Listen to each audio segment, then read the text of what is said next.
Wyatt, you've truly set the tone for this podcast with your guitar. Welcome to the Meat Mafia podcast. Thank you. You're the second musician we've had on, but the first that will play live. Yeah. So for anyone listening, there's a special treat coming probably towards the end of the show, or we'll see. We'll see how it goes. In between. When it becomes relevant. Totally. In this journey. Yeah. My question, when do we take our shoes off to ground? Wow. After the Mr. Rodgers intro? Ooh, I'd say after the first song. What do we think? I think he's saying early. Oh, earlier. Early to ground for the show. Right? Yeah. Oh, let's do it. Are we going to ground? Yeah. Let's Should we do it ground. together? Yeah, Let's do it. Let's Three, ground. As two, host, one. do you untie my shoes? Ooh. Yeah, we can untie your shoes. This might take a sec. The benefits of the boots with no laces. The boots with no laces is a cheat Yeah. code. Jose, are you going shoes off? It's going to smell like onions in here. Some fermentation. I love it.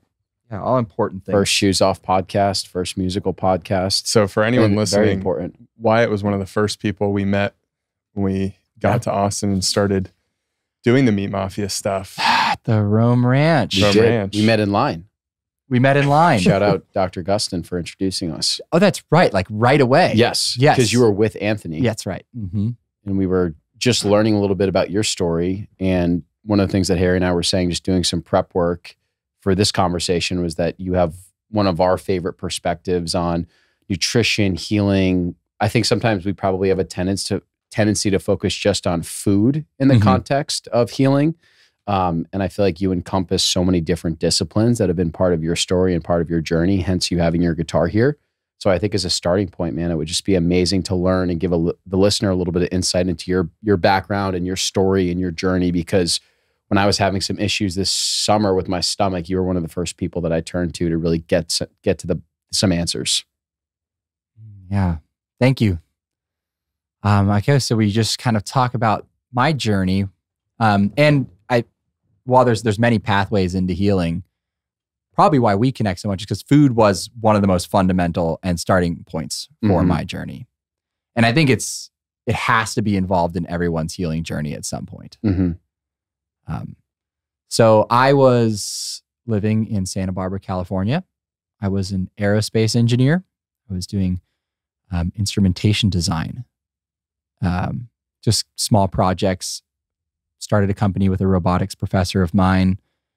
And on paper, things looked great. Was sailing, surfing, partying, and had a very, validating job for a young man, doing like custom NASA grant work on instrumentation and engineering in the day and age when the tech world and entrepreneurship are so celebrated.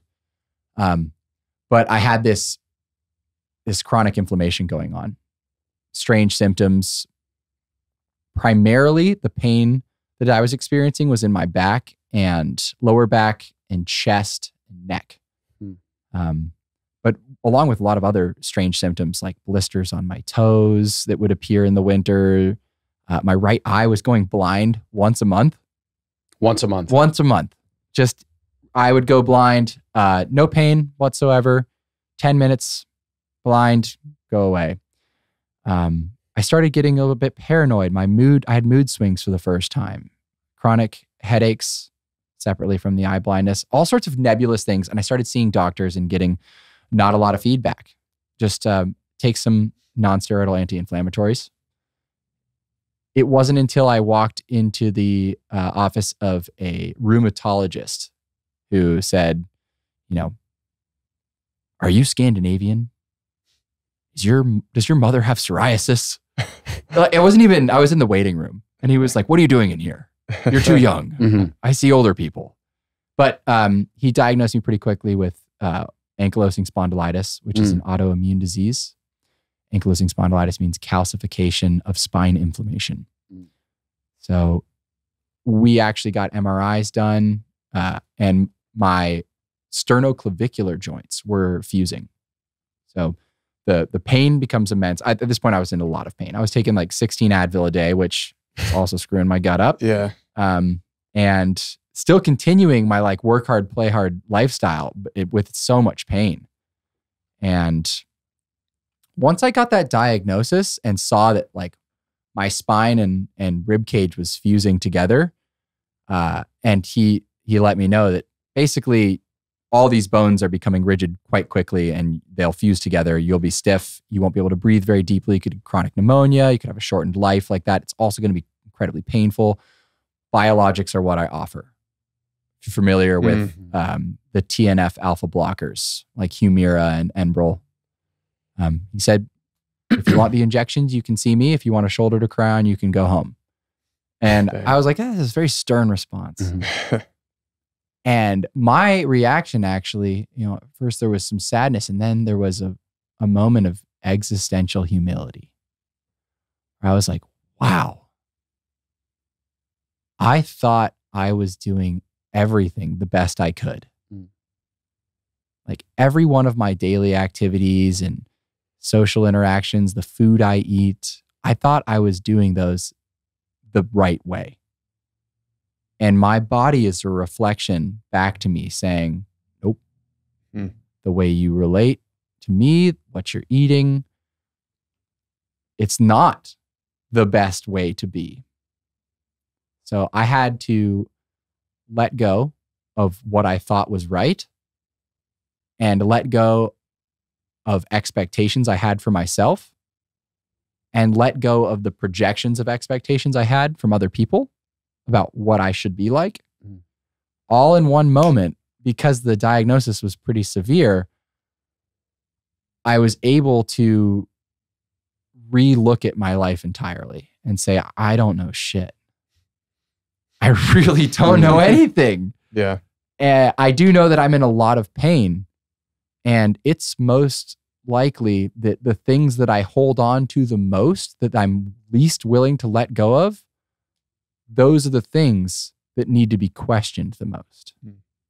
Did other people know what you were going through at the time? Some people did. The extent of the pain that I was feeling, not really. Yeah. I feel like that's a common thing amongst people who have autoimmune issues. Yeah. I mean, I didn't even really acknowledge it in the way that it should have been acknowledged. So I couldn't really expect anyone else. And the doctors didn't acknowledge it. It was just like this confusing, and it fluctuates. Yeah. The inflammation is so influenced by many, many things that it can go up and down pretty drastically. You can feel pretty darn good one day. And then, a few days later, after something stressful, you're just feeling like horrendous. I remember my boss pretty much had to carry me into his car one day and take me to the hospital because I couldn't talk. I was just clenching my desk after going to a chiropractor, and him not realizing that this, doing the manipulations would cause so much aggravation of the inflammation in my joints. What was your style of eating like leading up to this? I was doing a CSA box very actively, a consumer or community sourced agriculture, I think that stands for. I was getting a box of local in-season organic vegetables delivered to my doorstep in an attempt to eat seasonally and more nutritiously. Santa Barbara, we had great vegetables. And I was definitely drinking a lot of beer. I was eating meat. I was experimenting with cutting back on that. I had tried that let's see what a week of doing that's like. I mean, unrelated, but I did do a week of Soylent. Did you? Yes, just as a bit. How'd that go? As like a humorous bit. Me and the 6 guys I lived with all did a full week of Soylent. It was horrible. I can't even imagine. It was disgusting. And the worst part was it was like Stockholm syndrome. At the end of it, you'd be like, God, I need that pancake batter this morning or else I'm going to die. Yeah. Yeah. But you seem like you weren't necessarily someone that was just following the standard American diet. Definitely like you not, were no. decently intuitive and you were trying to source your food and try different diets and things like that, right? Self-experimentation. But I was eating for entertainment, artistic expression, and what I thought was nutritional value. There were still some things going through my mind that I had to have in my diet, and things that I was questioning, like, oh, dairy is just making mucus. Maybe I should stop doing it. I was a huge fan of cheese. And And on the weekend, it would kind of go away. I would eat whatever. Yeah. You don't even, I don't know. There was a lot of like visiting of nutrition, but not living in it. And when I got the diagnosis, I, questioned everything. Diet was one of those things. Exercise, relationships with friends, sleeping. It was like that. I stopped drinking. I was like, yep, I've been wanting an out from this. That's easy. That makes sense. With food, I knew that there was something going on, but I wasn't sure how much. I had done a little bit of research on the microbiome when I was an undergrad studying engineering. I was always been interested in biology. I definitely knew that the microbiome was an influence in the immune system. So I started investigating microbiome science and some people in the ankylosing spondylitis community who had done this low starch diet. And that was kind of like a starting point. But I read so many different diets and so many people were telling me different things that I was like, it can't be this hard to eat. Yeah. Like it really can't be. Like just go with some fundamental principles and listen to your body beyond anything. So I called it internal linguistics. It was my meditation. I decided I needed to learn all those like little things I felt as a child and an adult, these signals, that was a language being spoken from my body that I was giving far less attention to than English. I'm a pretty analytical guy and I can live up here. Want to understand that. And we have a lack of, even if English is the way that we're going to understand ourselves, there's not a lot of words to understand our interoception. The interoception, the perception of your inside signals. Right. And a lot of times they can be disrupted. Especially with a modern diet, I think there's more than one thing happening at one time. So your internal communication can be thrown off by just like a little thing. You don't even know what's actually contributing to how you're feeling. Yeah. Oh yeah. It's a nebulous set of signals that are attenuated, dampened, or exaggerated in certain circumstance, all depending on your upbringing. I mean, some people get IBS at a very young age. I mean, what's your experience been like with your... Well, my follow-up to Harry's question is I was going to ask you if you kind of intuitively believe that you could heal after getting the spondylosis diagnosis, because for me, I was on biologics for like 3 to 4 years before I went carnivore. And then I was reading about all these other people that were getting off of biologic drugs by following this particular diet. So for me, that was my proof of concept of, okay, other people are healing, so why can't I do that too? But I kind of needed to be pushed to read this literature and learn from these other anecdotal stories. But it seems like you earlier into your diagnosis maybe and had this like intuitive belief that maybe you could heal. I don't know if that's right or wrong, but that's what it seems like. That is. I mean, yeah. The moment I got the diagnosis, my dad reminded me, he said, your grandmother, she always believed you can heal anything with your mind. She did. She believed that. And sometimes my dad says really out there stuff and I'm like, yeah, Dad. But I was like, that's right. That is right. I feel like there's a way that I'm holding my thoughts that are enabling all of this. Like I am waking up, and I didn't label it as that at the time, but I was kind of waking up in a state of like victimhood. Yeah.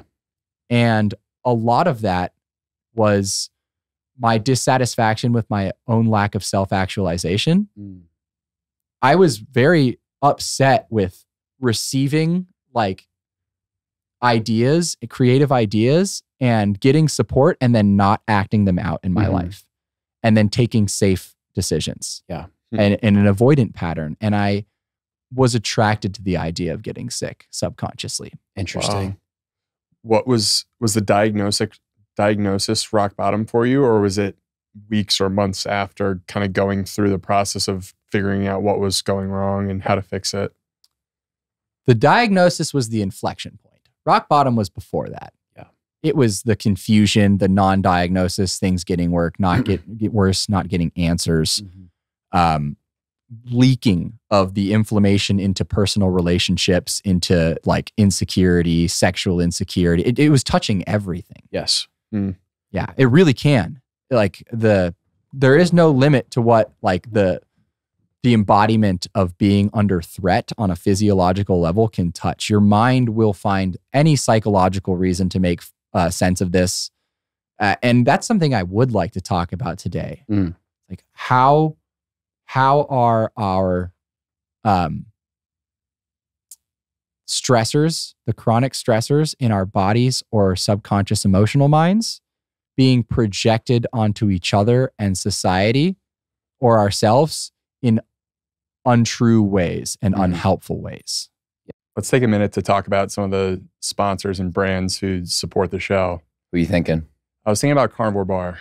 What are your thoughts on Carnivore Bar? I mean, it's unbelievable. It's an unbelievable product. We were lucky enough to have the founder, Philip Meese, on the show a few months ago, and he was able to send us a bunch of product when we started the relationship and absolutely loved it. I mean, you know, it's minimum ingredient product, beef, tallow, salt, and then they do have a honey flavored option as well, but it's so nice to have a bar that's like 3 to 4 ingredients. And like when you're following a carnivore diet, it's really tough to find products that are in line with that specific diet, you know? Yeah, for me, it kind of hits like the holy trinity of what you're looking for when you're looking for food. So it's nutrient dense, it's convenient, and it tastes great. And as you said, most people who are trying to eat healthy, the convenience factor is kind of a tough part. So just being able to have something you can grab on the go, know that you're going to have that nutrition for the day, it's huge. Yeah, and we were lucky enough, we got to actually see their factory too in Missouri, and they're just doing things the right way. I love how they offer an option for like carnivore purists where it's just beef, tallow, salt. And then they also have an animal-based option too. If you do want a little bit of sweetness, a little bit of variety, they have the honey in that option.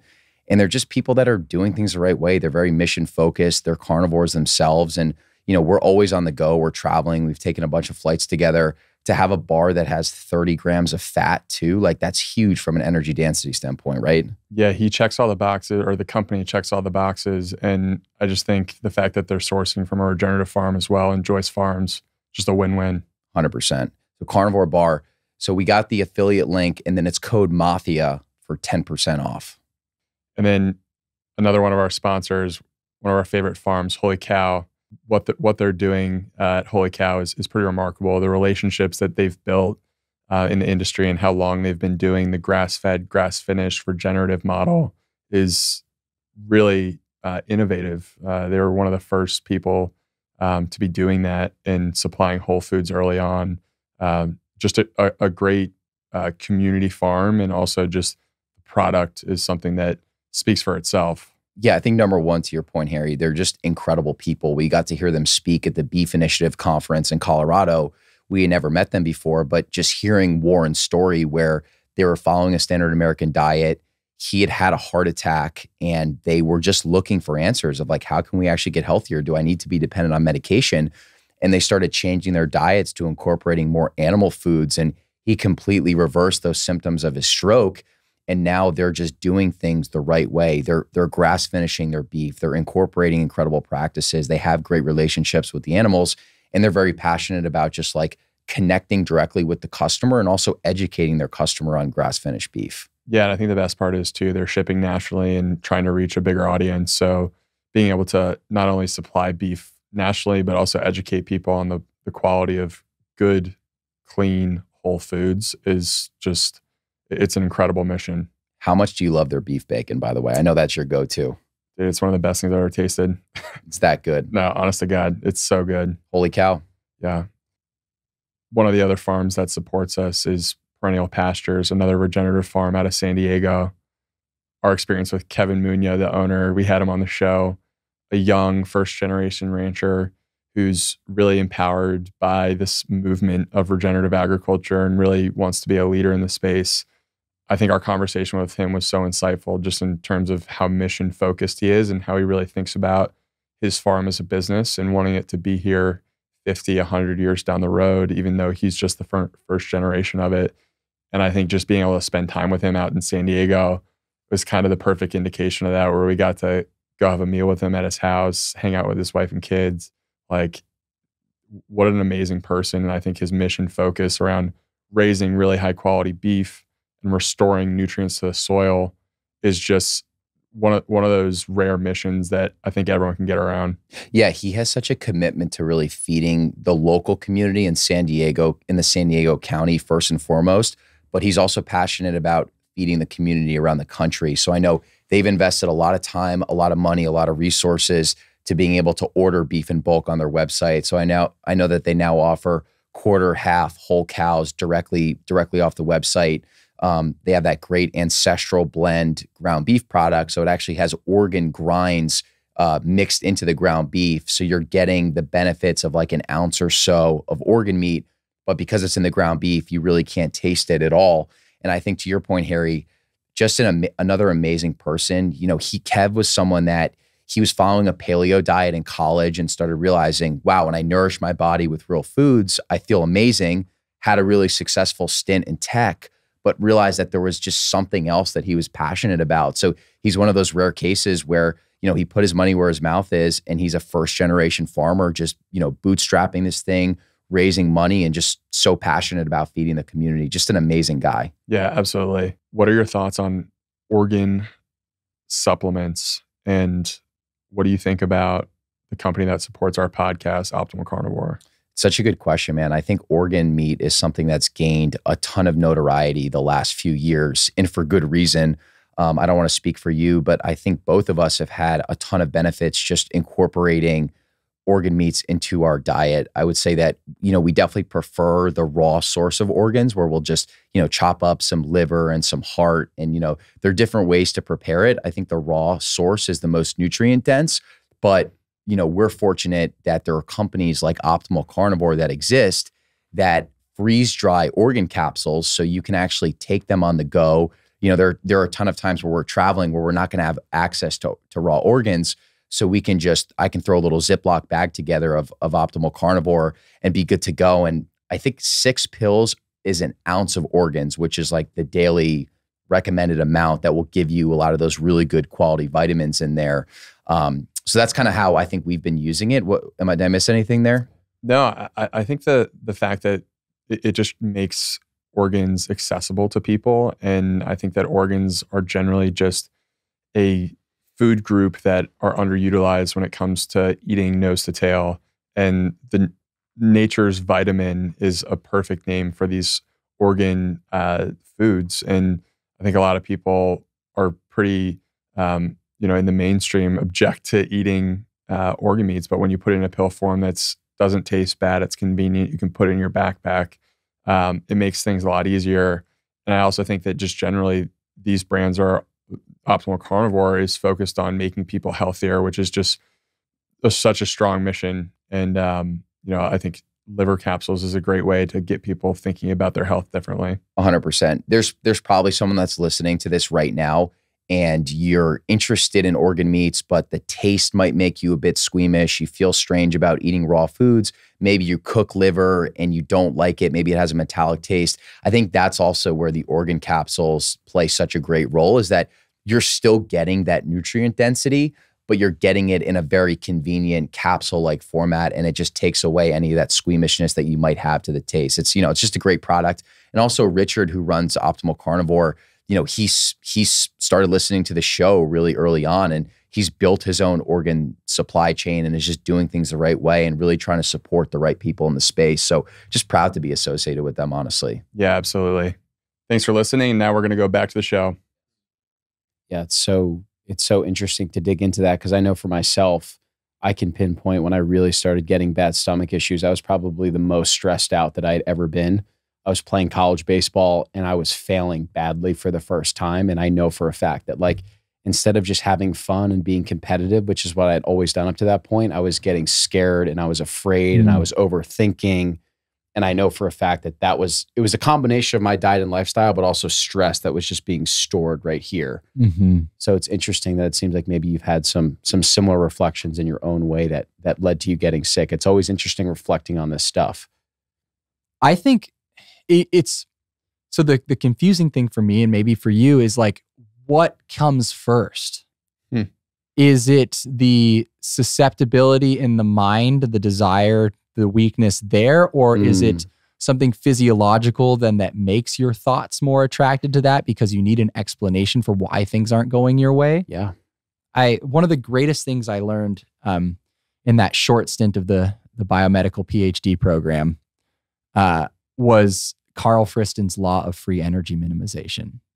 And this is a popular theory about the brain being a predictive model and having one job, which is to minimize the uncertainty that it encounters, which is build understanding, kind of like carving grooves so that this information that we don't know what to do with becomes understood. Mm-hmm. And there's nothing more energy intensive than pure uncertainty. It can be anything. The free energy associated with that lack of understanding is immense. It takes a lot of work. Mm-hmm.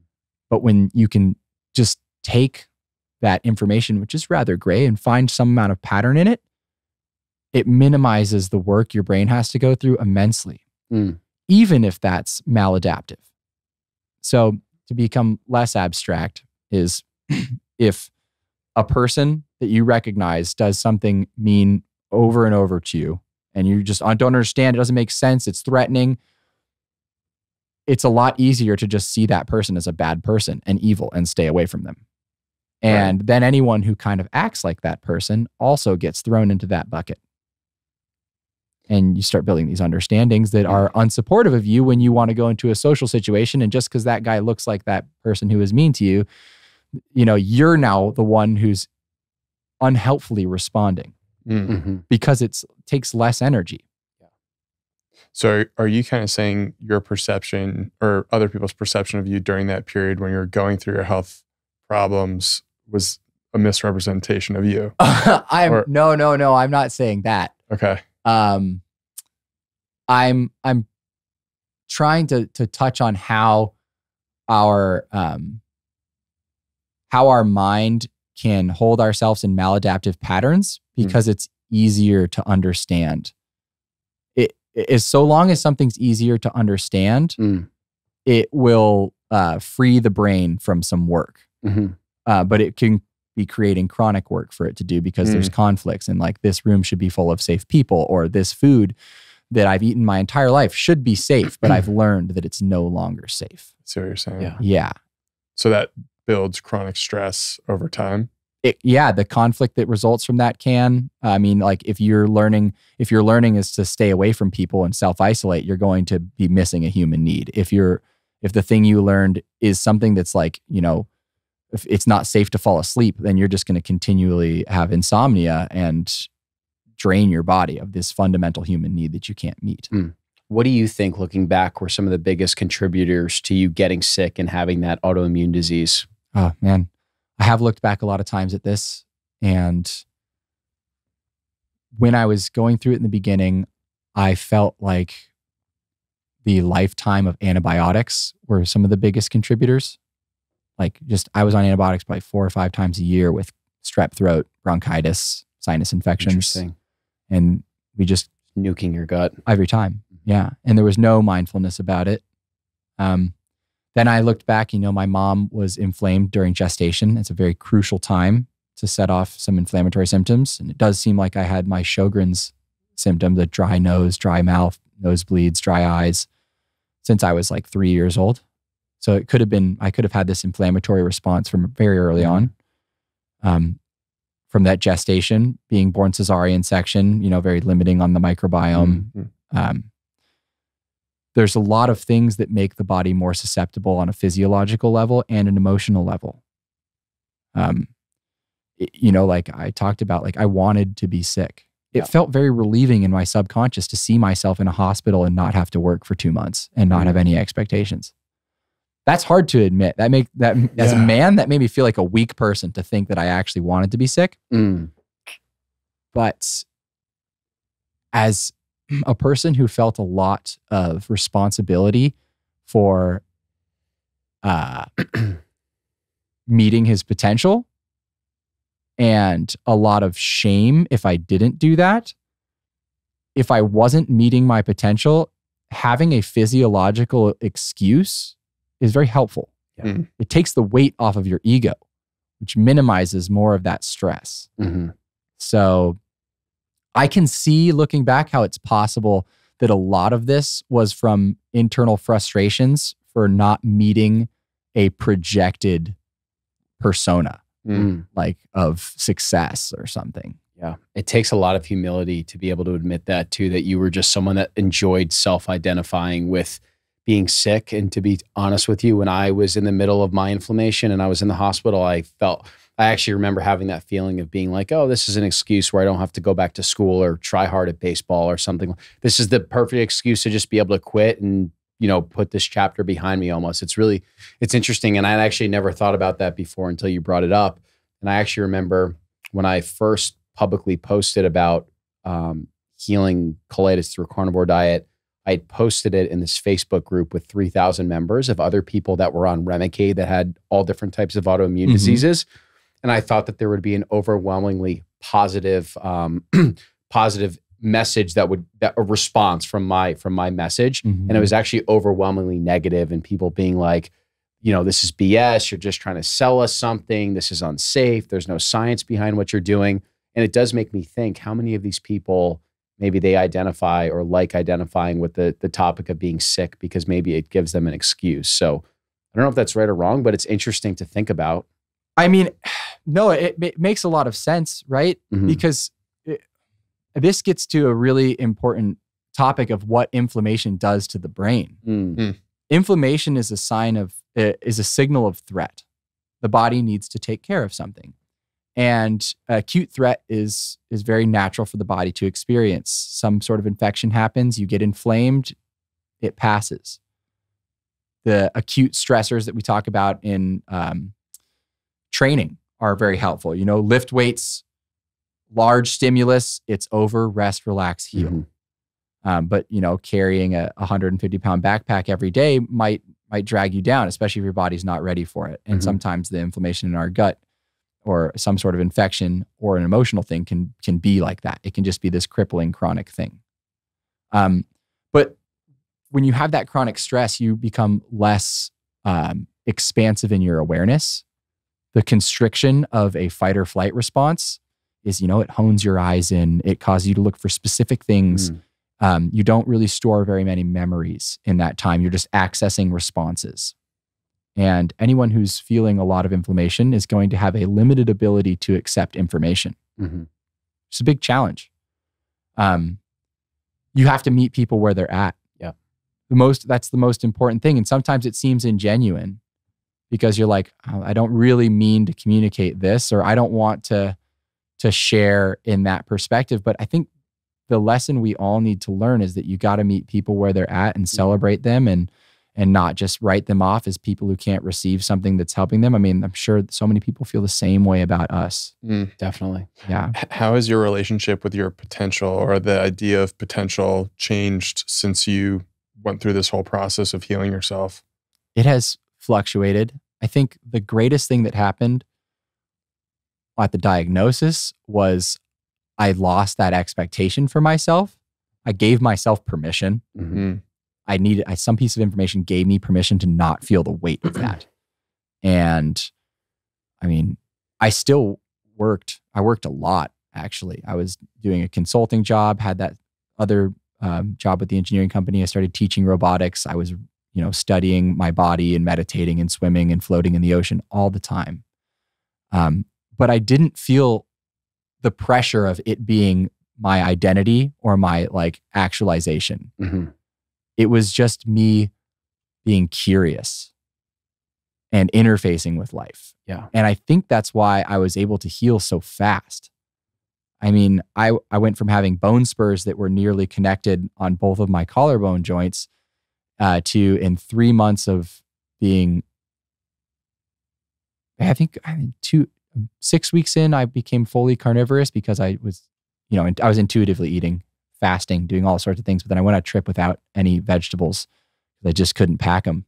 And I ate only meat. And I was like, I feel like I'm fasting. I feel great. Wow. I think after 3 months of doing that, meditating and swimming, my C-reactive protein went from something like 32. Anything over 4 is chronic. I was like 32 or something, all the way down to a 4.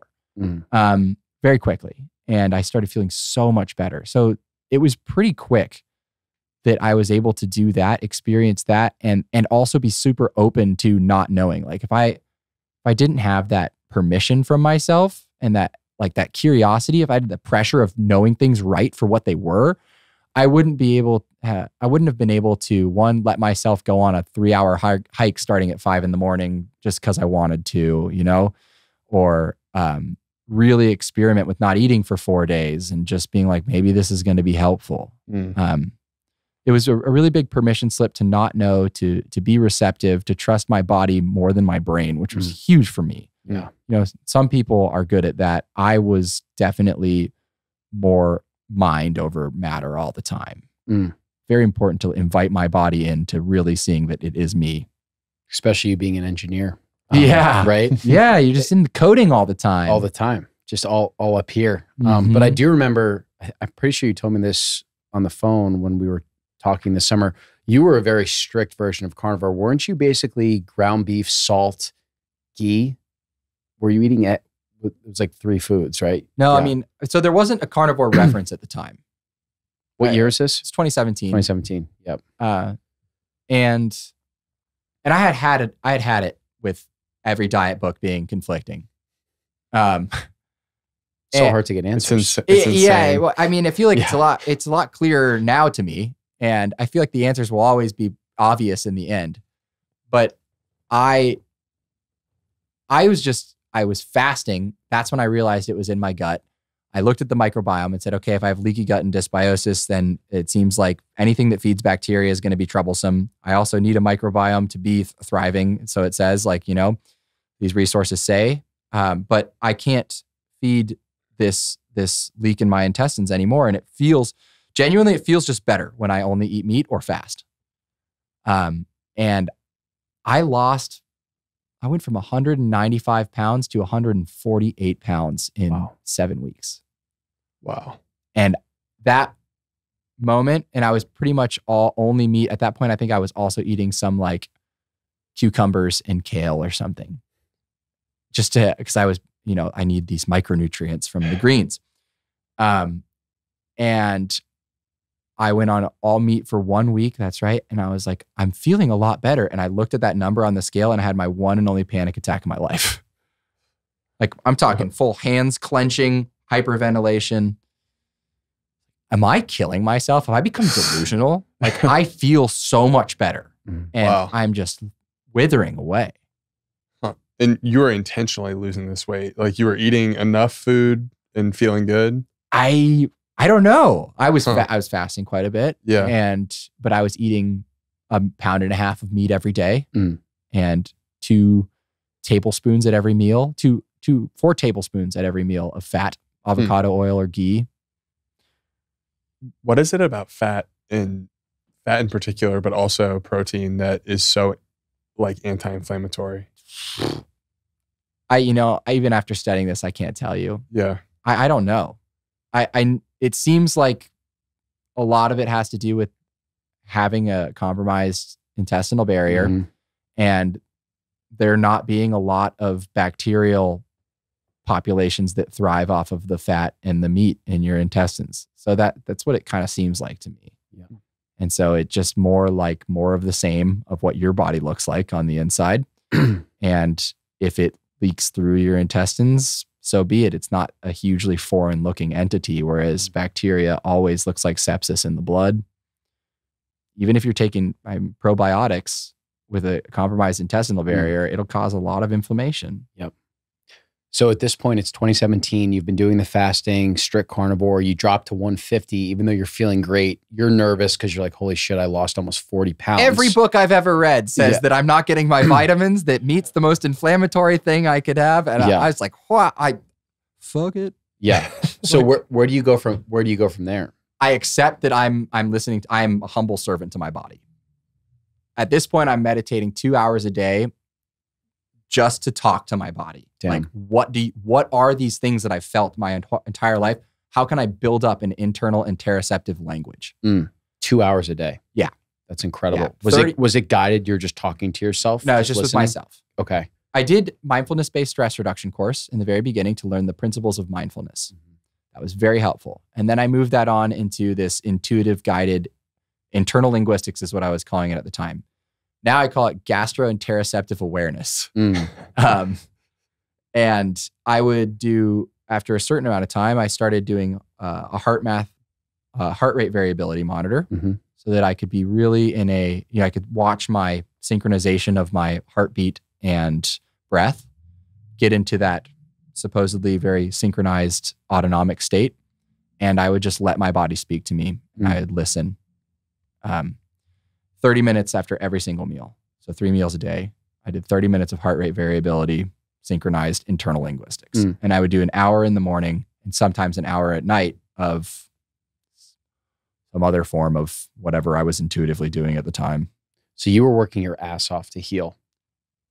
It felt graceful to me. Yeah. It felt graceful. I don't know how. I was swimming a mile a day too in the ocean and, kind of taking charge. And maybe a bit of it was a force. Because like the body was definitely feeling some cortisol from, I would sweat out my armpits sometimes while meditating. And I'm like, whoa, damn. This is not a signal of relaxation, rest, and digest. What's going on here? Interesting. So encountering some sort of internal conflict with, like approaching some of these things that had been causing stress in your body without you knowing it, or? I think my meditation strategy of sitting up so straight, or like maybe some of the approaching, it's kind of like similar to what you're saying. Maybe I was like approaching things in my mind and being like forceful and rigid and not actually relaxing to them. Right. How helpful was swimming? Amazing. I found swimming to be like the best. It's almost like I describe it as like an embryonic effect, like being in water. And there's some like rhythmic effect to it too, which I think is very natural for people. And you focus on your breath. There's something amazing that happens when you get into the flow state with swimming. I'm so there with you. Yeah. I think that was one of the biggest gifts I've ever received in my life. The ocean in particular, Southern California. There were multiple moments this summer. I told you when my stomach was really flared up and I would eat something that just wasn't settling. And then I would actually just go out into the water. And I can't tell you the science behind it. I just know that every time I went out in the ocean for 20, 30 minutes, I came back and my stomach felt way better. It's incredible. It's a whole perception shift that swimming offers you, because all of a sudden, everything you hear is different. You're under the water. Everything you hear is different. Your whole body is being touched with this pressure that's new. There's a thermal exchange happening right away when you get in that, especially that cold water.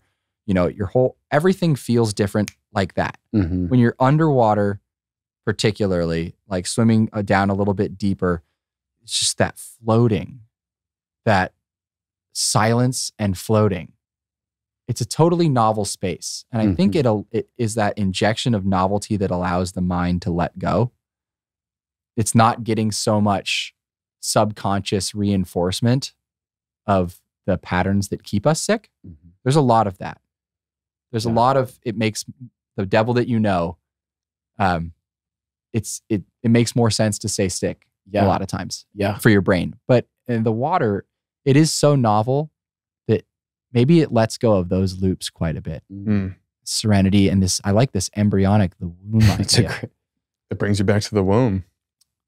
I wonder too, with the ocean, if there's something about minerals being absorbed through your skin as well, because the ocean is, it's basically salt water, right?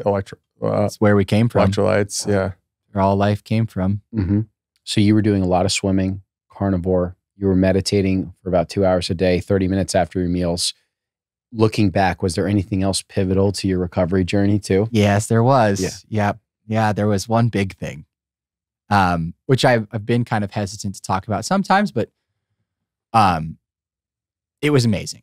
So I encountered this man after a meditation whose friend had the same experience as I did with the ankylosing spondylitis. His friend was a professional snowboarder, ended his career. And after 2 years of also being mostly carnivore, he infected himself with hookworms. And a light bulb went off in my head. I had read a paper in undergrad, a bio paper on the hygiene hypothesis. and that we have cleaned up our environment and removed microorganisms, including parasites, to the point where our immune systems have become confused and we develop allergies and autoimmunity. I had no autoimmunity at the time, but I had cat allergies that had developed at that age. And I was like, oh, that's so interesting. That makes sense to me. But, I didn't go run out and find parasites. But after that guy said that, I was like, all right, I'm digging into this hole. And I read An Epidemic of Absence by Moises Valens, I think is his name. Really good book detailing the hygiene hypothesis, the theory that came from epidemiologists studying the appearance of allergies and autoimmunity around the world after typically the World Health Organization would come in and clean up the sanitation systems of a place. 20 years later, I think, was it an autoimmune condition or an allergy would show up significantly in the population. And I believe in the 60s or 70s, someone proposed that parasites had a lot to do with this. And they began experimenting with re-inoculating specific parasites into populations, into specific patients, small groups. And the results were very good. And I started looking at the anecdotal research of it as well as the academic research, and people were having incredible results. And this guy was the personal friend of a friend who I was introduced to, had completely flipped his life around. I mean, he was surfing out of his van in Costa Rica with his girlfriend, eating street tacos again, doing fine. Totally fine. So I researched that. I ended up meeting with an autoimmune specialist in Colorado who said, I can't find him for you. I can't get him for you. But my idol, Yehuda Schoenfeld, I think is his name, researcher in Israel, is very, very into them. And William Parker at Duke, I believe it's Duke, is really into them, and go for it. Can't tell you that. I think that's what she said. Like, I can't really endorse this yet, but yeah. And I bought some Bitcoin and bought them off the dark web, some hookworms. No. I was very convinced. I read a lot of papers and it made a lot of sense to me. They were basically like probiotics that I didn't need to feed starches and sugars. So they were great for a compromised intestinal barrier, and their latching mechanism draws more immune molecules to that area and helps tighten the tight junctions around it. There was so much compelling evidence with not a lot of funding, believe it or not. There's analysis on why what is known as Helmentic therapy doesn't get a lot of funding. But I took those worms, and within 3 weeks, I was doing pull-ups for the first time in 2 years with my arthritic joints.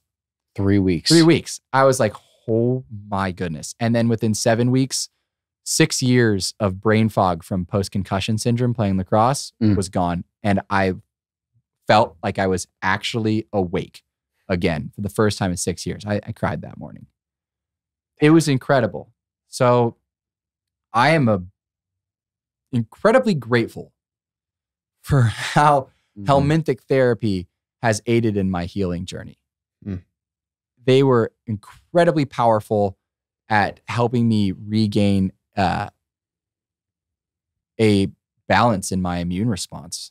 Can you unpack how you actually go through that process? Do you just take them one time and then do they pass through your system, or? So there's a number of ways you can do Helmentic therapy. Some of the most popular ways are just to take the ova of non-human based parasites that have a similar reaction in your galt, I think it's the lymphatic tissue in your intestines is what they mostly trigger or interact with. But I felt like living with a symbiotic organism made more sense, and a lot of people in the community agree with that as well. So I take Necator americanus hookworms, the worm that is blamed for the anemia of the American South and Southerners coming across as less educated for a long time.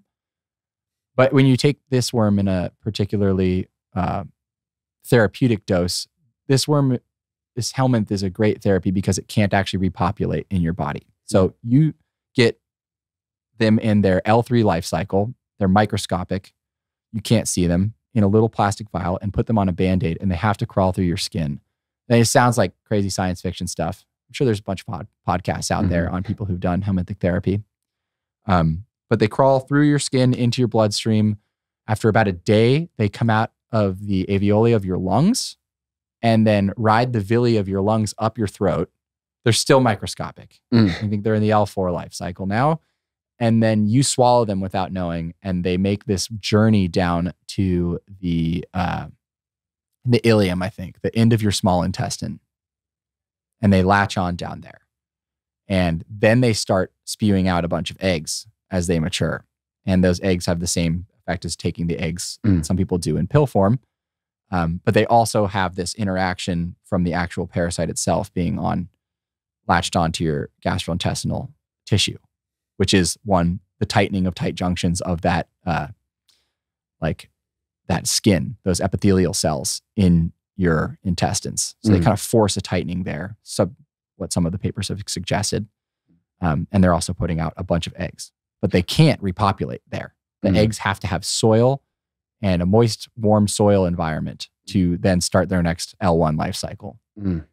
It's incredible how quickly you notice those benefits from a few weeks taking the hookworms to being able to do pull-ups again.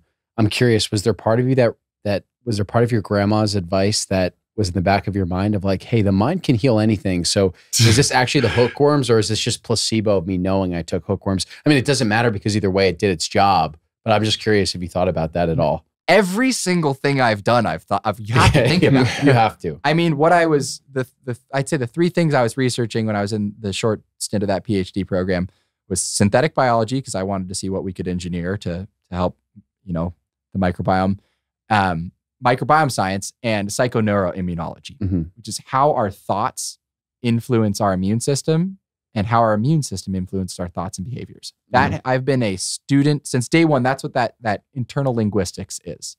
Like, what are these signals, this interoceptive signals happening inside me? What are they communicating? How do they influence my behavior? It is so significant. I have experienced direct contact with how my gut influences my thoughts and how my thoughts influence my health and gut. With the worms, I was like, you know what? This is a pretty extreme thing to do. As far as the human psyche goes, it's not extreme in the fact that the entire animal population has some relationship to a helminth or parasite. We had that forever and ever. Half of the world has it. And pretty much everyone has a helminth of some sort. So it's not actually that extreme, but to intentionally infect yourself with something that alien and labeled as parasitic and gross, the language around parasitology is also has been studied about how it becomes unscientific and irrational. It's such a strong anchor point for your awareness and desire to heal. That intention to heal needs to be so strong if you're going to go do something like that there's so many beneficial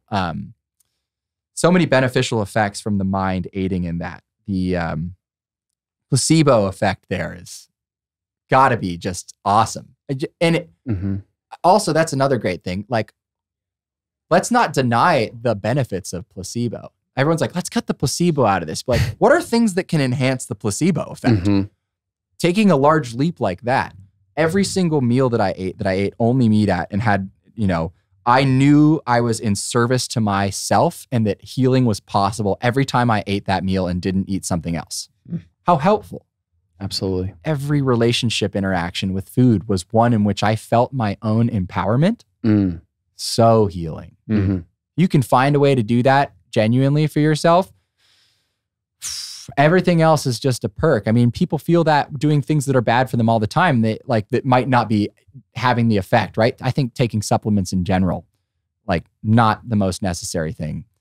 But if you just have a lot of belief around them, that's great. Go for it. It's working. Yeah.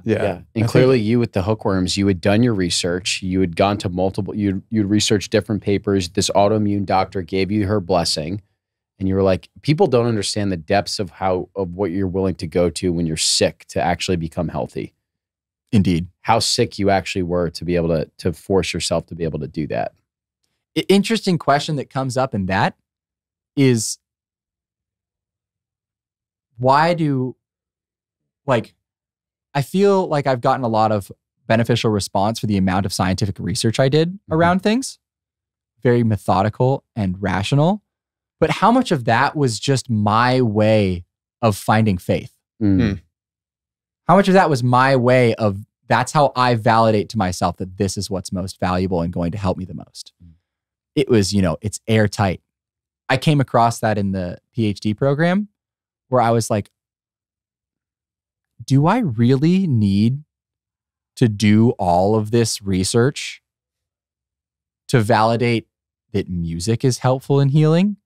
I was researching a lot of psychoneuroimmunology and limbic system brain science for how music can emote and get in there and affect your ability to learn. I've got a lot of theories about the benefits of that. Or can I just believe that now? Music's given me cathartic healing experiences throughout my whole life. That's why I'm so insistent on finding academic research that validates it. But like, is that just so I give myself permission to do something? Were the worms for me to give myself permission to finally feel like my gut microbiome was taken care of in a way that met my criteria of understanding dysbiosis? I'm not sure. Amazing question. It's good questions. I'm grateful that I healed from those things. Yeah. And it felt genuine to me at each moment to do all that research at the time. But in hindsight, I wonder. Faith. Is it all just to give ourselves more permission to have that faith in what we want? I was going to ask, why do we have this reluctance not to trust the N of one experience? Yeah. I trusted a lot of N equals one experiments Me because too. I was so, wanting of something to have hope for, but when you are not in the thick of it and there is not a lot of hope or need for hope, it becomes this, well, how repeatable is this? Yeah. Looking back, do you have a moment that sticks out where you're actually able to say to yourself, I've healed myself from this? Yeah. I'm well again. There was that moment. I have a song about that. Maybe I could play that song. I was pretty fed up with, I recognized that I was probably in that PhD program to continue giving myself permission and to embody some other like maybe generational pressure in my mind of needing to be a entrepreneur in science and technology, family history of that. Yeah. I left the PhD program. My 30 minutes of gastrointeroceptive awareness, meditation, and gratitude was not actually expanding my diet too much. I had some experiences the year before doing world travel and being able to eat other foods without getting inflamed. I recognized that a lot of these fears were now psychoneuroimmunological expectations that these foods were going to be uninflammatory for me. A lot of fear about that, creating orthorexia, which was probably one of the biggest topics that needs to be addressed in this entire field, which is an obsession with food. I knew that because I'm a student of my dreams, very lucid dreams my whole life. And I would notice if someone would offer me a taco in my dreams, I'd take one bite and spit it out in my dreams and say, oh shit, I almost ate that taco. I wouldn't even give myself permission in my dreams to eat anything like that. So I knew that there was fear in my psychology, in my brain, my deep subconscious brain that hadn't been healed. I studied Carl Friston's law of free energy minimization, took away that novelty is the most important thing you can have in relearning and unwiring unhelpful expectations.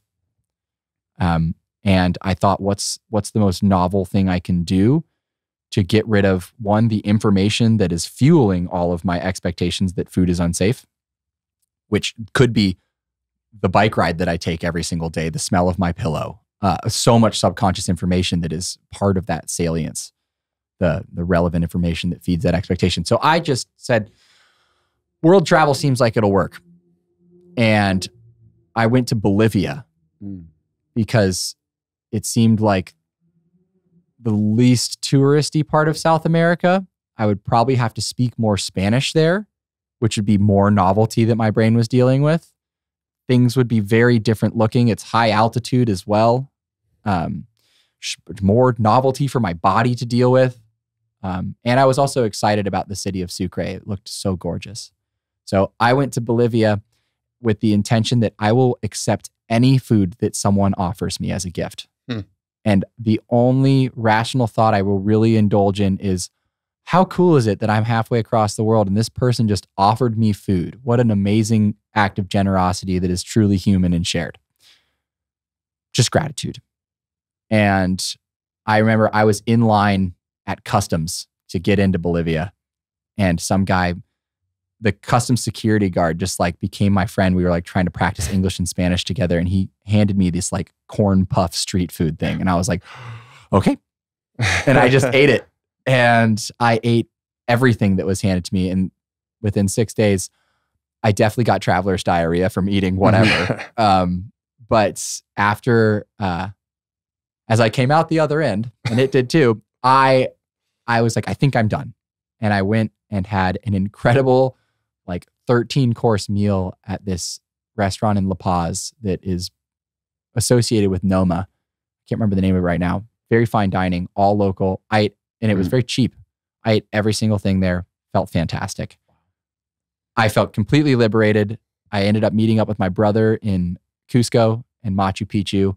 And I have this moment where I'm riding a luxury train car from Machu Picchu to Cusco, drinking a pisco sour. This is an alcoholic beverage, and eating the full course meal on the train, feeling so great. I approached the band in the bar car. They had a live band, and I asked them if I could play with them, and they just gave me their guitar, and I just rocked the house down on a train car in Machu Picchu. Are you serious? Was the greatest. And I did not feel bad the next day. I felt great. And after that, I started eating all foods. So the orthorexia started when you started your healing process? You know, here's the deal. I think there is some amount of contraction and expansion that has to happen in the healing. Yeah. Right. Like, I limited my diet and unhelpfully probably created some amount of subconscious fear around other foods doing that. But I do believe that it was very valid to have that intentional anchor for my healing in food. Probably helpful on the gut to have just the meat and fat down there to help heal that, give rest to those things if I had dysbiosis of bacteria, which I likely did. All of that was helpful, and it's okay. There's just some unwinding that needs to happen. We can probably go through our healing journeys with more grace. And that is actually what I would like to explore in this whole community, is how can we learn how to not add to the personal fear and inflammation we experience along the journey? How can we have less to unwind at the end of the tunnel? One of the greatest tools for me in that is humor. If you can laugh at yourself at the end of the day for the things that you did that could be shameful and unhelpful, it allows you to keep the insight and give less power to those things that you don't need anymore. Definitely. There's a lot of that in this community with vegans versus carnivores and maybe big food industry versus humanity who needs to eat, and how our bodies have been wronged by the industrial practices. And there's a lot of polarization that can happen.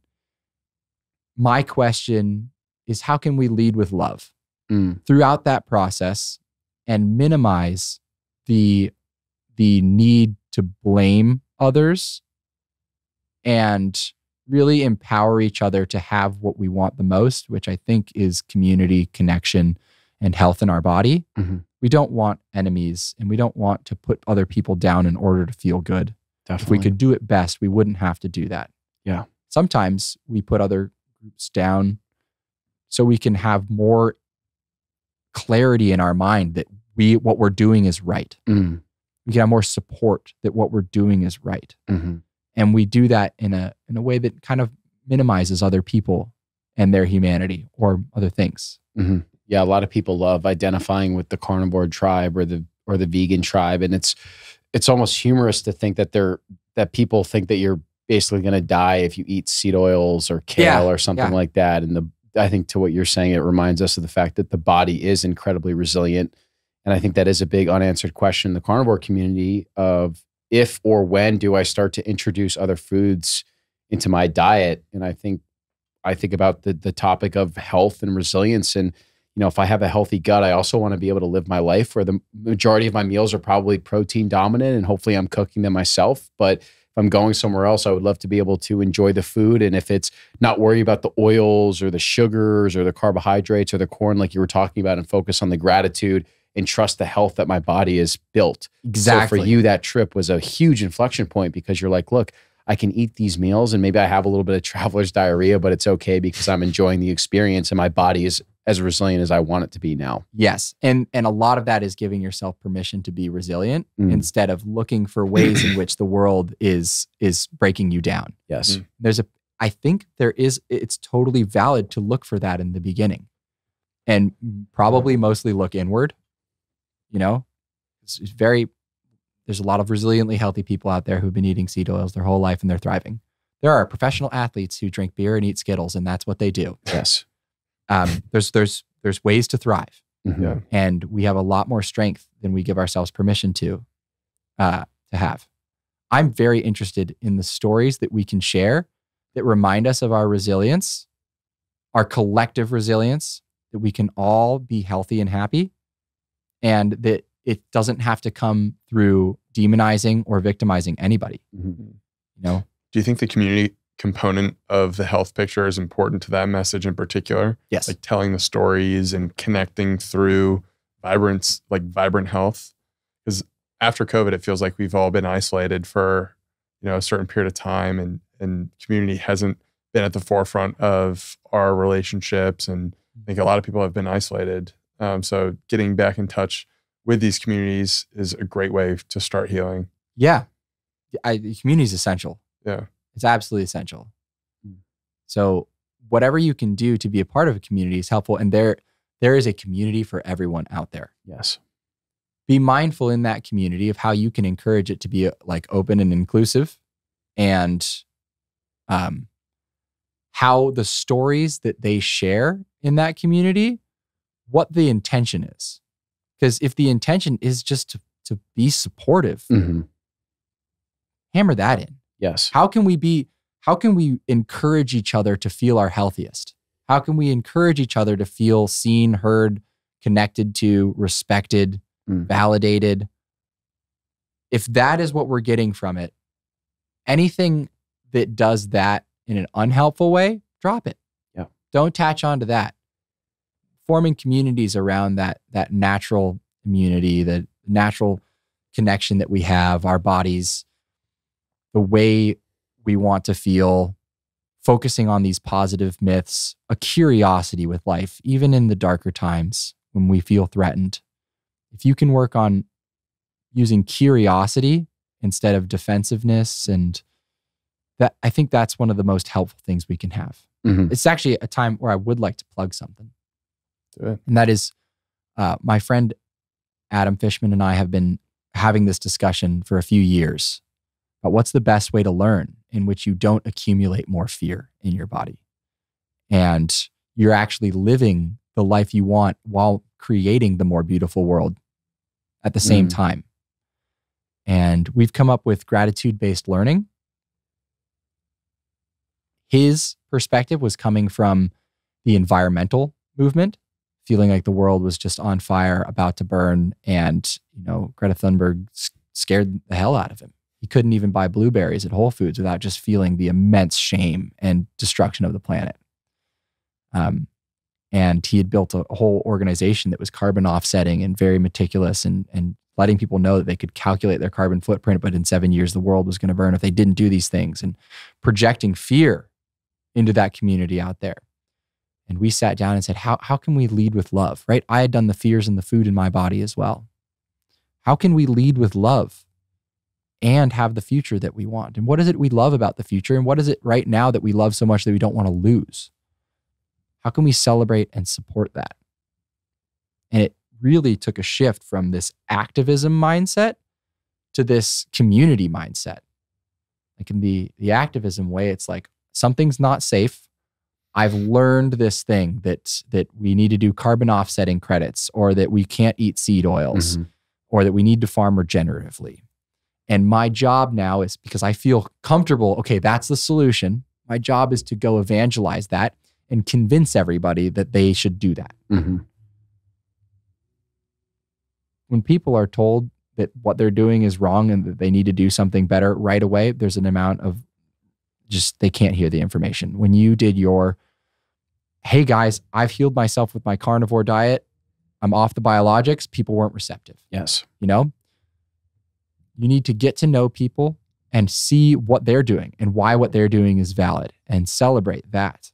So you can have a relationship and then go talk to another person and learn from them, ask questions, because we are the ones who want the answer, who need the more information the most. We're the ones with this fear or this growth or this health issue that needs the most information in order to be addressed. It's so enticing to latch onto that first thing that eases the brain's uncertainty and then just try and project it out into the world. But really, if we're like a mesh network of communication nodes spreading information around this planet, you need to be genuinely receptive as a nexus point to all the information that comes in to truly be someone who can help all of the other nodes on this network. If you have your one idea and you think that's all that it can be, you're just going to be sending outward signals and they're not going to be reaching people. Yeah. So gratitude-based learning is about approaching people with curiosity, gratitude for something they're doing right now. Because what if you get people to all farm regeneratively? Everything's going to be solved. There's no consequences at the end of that. Like, what do we do next? Like, you're going to continue this perpetuating of things aren't enough. Yeah. You got to love where you're at now and build on that. Yeah. It's so powerful. And I think something too, I know we were talking about ending the podcast, just plugging and learning a little bit more about your music, because it's very unique the way that you've blended your healing journey and your perspective with your music. So I think we'd love to learn a little bit about that. And we probably have time for only one song. Unfortunately, I don't mean to be a time Nazi, but I'm glad that we at least get to get one song out of it. Yeah. I wish I would have plugged in some ones at the crucial moments in which they were most relevant. But yes, I'm a musician. I left the PhD program and pursued less scientific research and more working with the myths in our minds and the stories that can help us build more resilient health, offering myself and others strong images that can penetrate deep down to our subconscious and our soul and offer those healing bits of insight. And as I went along that journey, I started producing music and putting it out there. My name is Wyatt Rodgers. I've got music on Spotify. I have a crowdfunding campaign going up for a music video this month. It's all about the relationship between guru and life coach and yourself, and self-help books and the continual cycles of inadequacy that you can find yourself in if you never see yourself as enough. If the world is never going to be enough, you're also never going to be enough. Maybe we'll play that song on another podcast. Yeah. Is there anything you're feeling particularly compelled to play right now? Yeah. This is the introspection that I felt. This is kind of, you know, as an artist, there's a lot of heaviness to this song. It's called Wake You in the Night. And it was a feeling I had in the throes of inflammation and staring at our food system and wishing it would be different.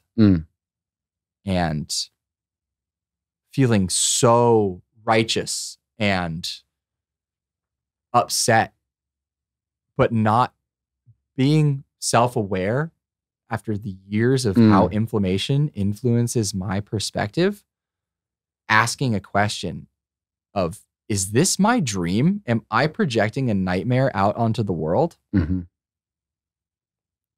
I feel sometimes like a little kid in a house that's starting to light on fire. And I smell smoke, but I'm a kid. I don't know. Is the house smoky? Right. I'm scared. Everyone else seems to be sleeping about food or about something that is threatening me, particularly our food system. Should I shake people awake like Greta Thunberg? Or am I making this up? Yeah. That's the question I asked myself. And the song takes you into the throes of what it feels like to be inflamed and scared. But it asked that question. Jose's got that mic coming in too.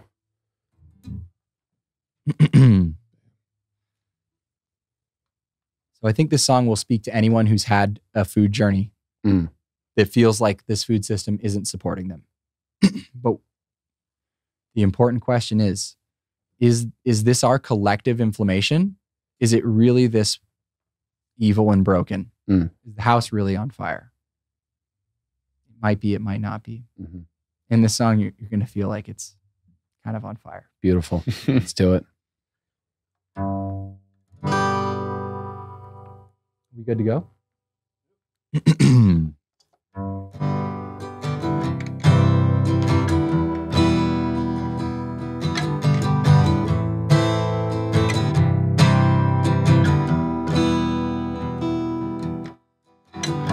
Well, I'm not out of motivation. Just seek a different sort of wealth. Don't want to work for compensation. I need my work to bring our health. And here I am shopping organic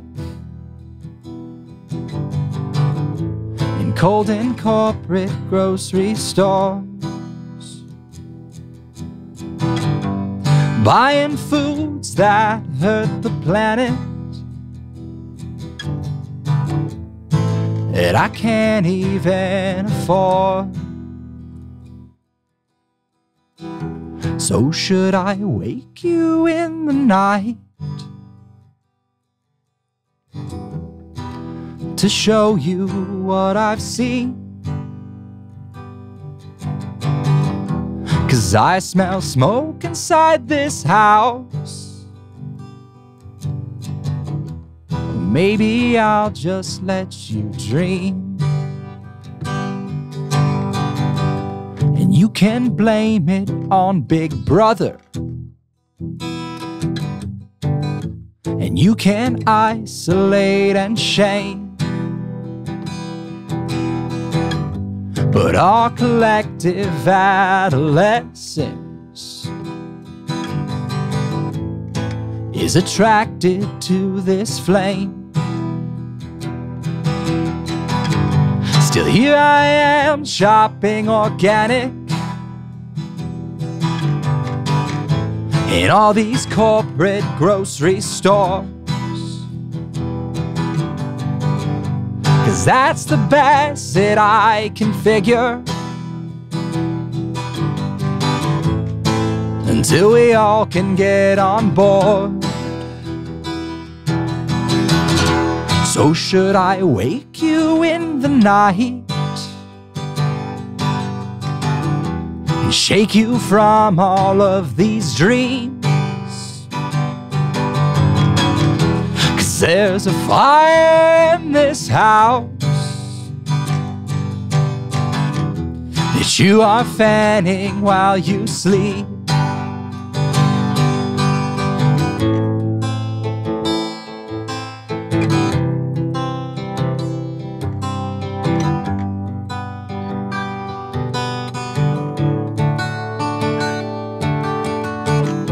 Our hateful words have become sirens,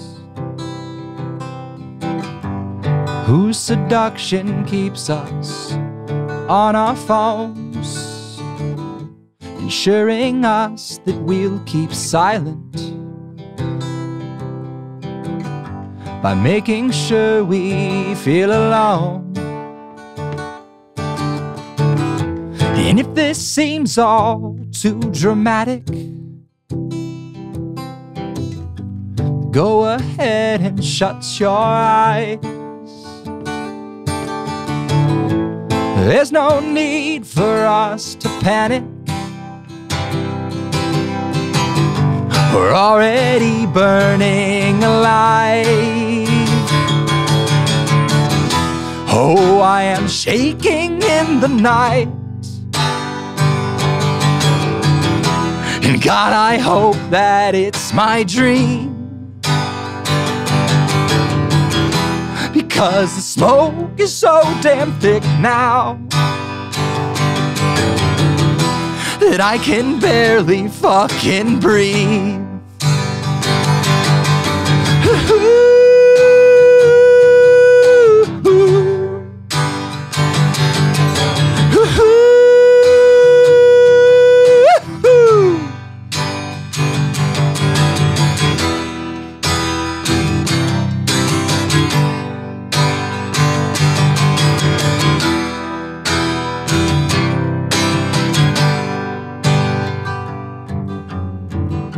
Well, I could leave without the others,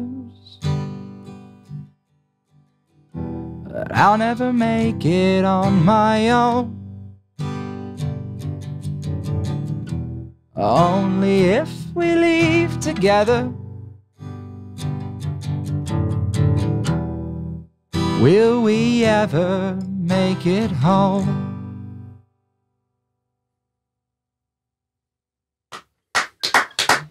Killer. Love it. Love it, bro. Thanks, guys. That was incredible. Did you know that you were going to play that song prior to us asking you that question? Or did it just come to you? Yeah, I probably was planning on playing that song. Mm. It's relevant to the food journey. Yeah. Mm-hmm. There's others too. I mean, I've got a great song about what it feels like to take antibiotics and screw your microbiome up again, and the fear that I felt in that moment, and how it feels so real. Yeah, it's actually a very similar song to that one. There's more. There's a lot more songs to be written too. Yeah, that embody what I really want. Is that song gives me permission to express and feel in that state of, gosh, what is the world doing? But to have some amount of self-awareness to say like, yeah, I don't know actually. Holding on to that was very important for me because I don't think the world is completely on fire and burning alive, but healthy to express that emotion through music and to pass that on so we can move on to the gratitude and recognition of what's so wonderful and resilient about humanity. Is all of your music on Spotify, Wyatt? No. I've got, I think, 5 or 6 songs on Spotify. That song, as well as the music video projects for Hot Yoga, and 2 others are coming out on an EP later, early summer. Yeah. How much are you looking to raise for the GoFundMe? $69,000. There's no other number to raise. It's the right amount of money. It's the perfect amount of money to make the message heard. And I'm looking to partner with wellness businesses, health-aligned organizations on that music video and crowdfunding project. So taking sponsorships, promoting other businesses, pointing people towards those programs, making content to talk about the benefits of how these address some of the issues that the song addresses. Unreal. Love it. Yep. Well, the work that you're doing is incredibly impactful and also important too, man. So we just appreciate you so much for coming on and being willing to share your journey and share that song with us. I think that this episode really gets to the core roots of why we started this podcast. This is really a podcast about nutrition and sharing stories and letting other people that are listening believe that if they're sick, that there's proof that they can also heal too, man. So, we'll link to all your stuff in the show notes, but just really, really appreciative of the conversation. And thank you so much for doing this. Of course, guys. Thank you so much for having me. It feels great to share the story. I've got more songs that I'd love to share with you guys too and with the world. And I love what you guys have created here. I mean, meeting you guys just a year ago at the Rome Ranch Conference, this is what community can bring. Definitely. Absolutely. Yeah. This is a community that starts around nutrition and honestly around meat for us and autoimmunity. And I feel so supported. We get to thrive and build each other up. Absolutely, brother. Yeah, we're so fortunate to be in a city like Austin where like these sort of communities actually exist. Yeah. Yeah. That is a special part about this place is that communities are very much sought after and supported by everyone here. Yeah. Absolutely. It's amazing. I would like to mention if people are interested in gratitude-based learning and healing their relationship with the food system while healing the food system, there's a program that my buddy Adam and I are offering. It's called, you can look at onora.com/FFT. That stands for Food for Thought. Onora is ONORA. We could probably put a link to that. Absolutely. Perfect. Yeah, it's a course to help you learn how to lead with love. Beautiful. Well, we will plug that and the GoFundMe in the show notes. But thank you so much, brother. We appreciate you. Thank you guys. Thanks, Wyatt.